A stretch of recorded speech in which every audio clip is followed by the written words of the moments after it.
Say your name and your age. Heather Hughes, 21. Kelly Richards, 35. Jessica Walsh, 15. Sierra, 16. And your fabulous cameraman, Will Merkel, 33.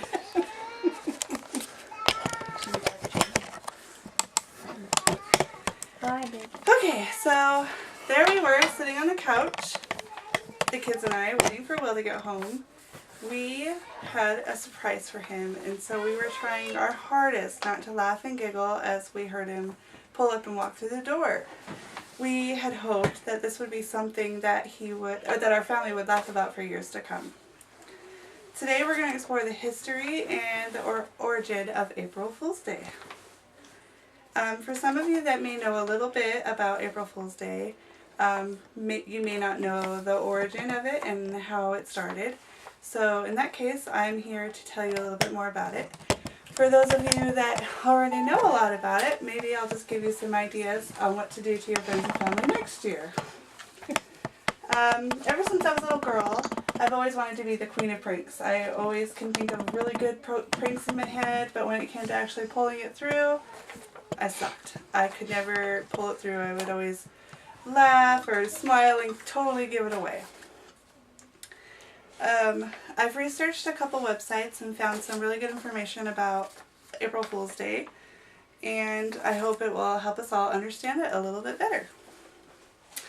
So today we're going to cover the origin and history, why the origin and history may be compromised, why it could, the origin of it is really uncertain.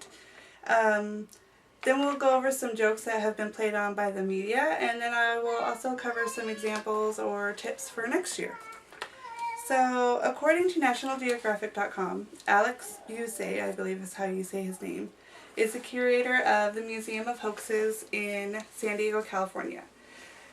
He believes that April Fool's Day probably stemmed from the Festival of Renewal, which is when people would dress up in costumes or masks, and they would play pranks on their people they knew or people they didn't know. But according to urbanlegends.about.com, the most common reason is that,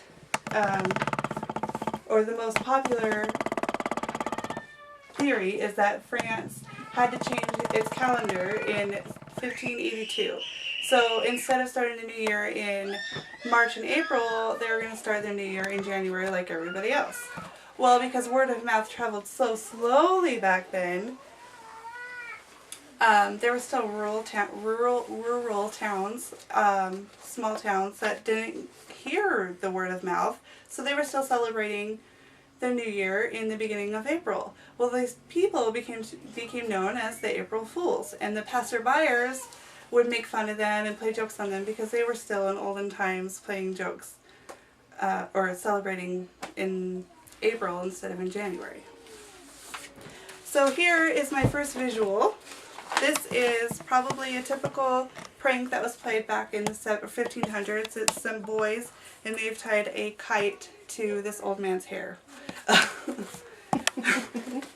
Cute. So we've just talked about the possible origin of April Fool's Day. Now let's talk about those theories and why they may not be correct. There's two reasons mainly that they wouldn't be correct. One is because there's no concrete evidence saying this is what happened, this is why we celebrate April Fool's Day. The second is that it doesn't explain how April Fool's Day has traveled to different countries, from France to the US, for example. So we've just talked about why those explanations don't work. Now let's talk about the media and April Fools, as well as some ideas for you to try. On Good Morning America, for example, just yesterday, April Fool's Day, they announced on broadcast, on air, that the breach of communication between gorillas and humans have been broken, and that we can now speak with gorillas and they can speak with us. So to me, this is a really good example of a good prank because almost everybody believes everything they hear on the news. So The next from BBC in the UK, this was probably the first media hoax that was played, and this was in 1957, I believe. And here is my second visual, and it's actually a woman. It's black and white, so you can't see it very good. It's a woman plucking spaghetti from a spaghetti tree. So they announced on air, because spaghetti is a delicacy in the UK, or it was back then. So they were saying that the weather was making the spaghetti not so good, and so people were like calling in saying, "Where can I get a spaghetti tree? I want a spaghetti tree." And they were like, "No, we don't. It's not real." And so people were disappointed. So I have a couple of popular ideas that you could try for next year. One is, I have my third visual here, is replacing the cream in your Oreos with toothpaste. Yuck. My husband would hate me if I did this, because those are his favorite cookies. Another one is you could change the settings in your friend's phone from English to Spanish or to French or whatever. Another is you can wrap saran wrap under the toilet seat. Big mess. You can also add food coloring to milk, which is good because you can change the appearance, but it won't change the taste, so you can still drink it when you're done.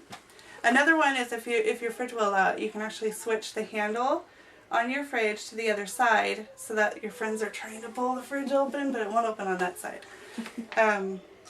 So we've just talked about the possible origin and history of April Fool's Day. We've talked about why it's uncertain of the origin. But altogether, I would say it's still a really fun day to celebrate, as long as you do it within good taste. We've talked about different hoaxes played by the media, and I've also given you some ideas for next year. So to finish up my story from earlier, so the kids and I were sitting on the couch waiting for Dad to get home, and he came home, and we did really good. We were really quiet, and he walked in, and then all of a sudden we heard a "Arrgh!" and we just laughed because we knew he had walked into our wall of saran wrap. So it was really fun, and I'm sure we'll all laugh at it for a while. I'd just like to end our speech with a quote. My speech with a quote: "Mix a little foolishness with your prudence. It's good to be silly at the right moment," and that is by Horace. Thanks so much, guys.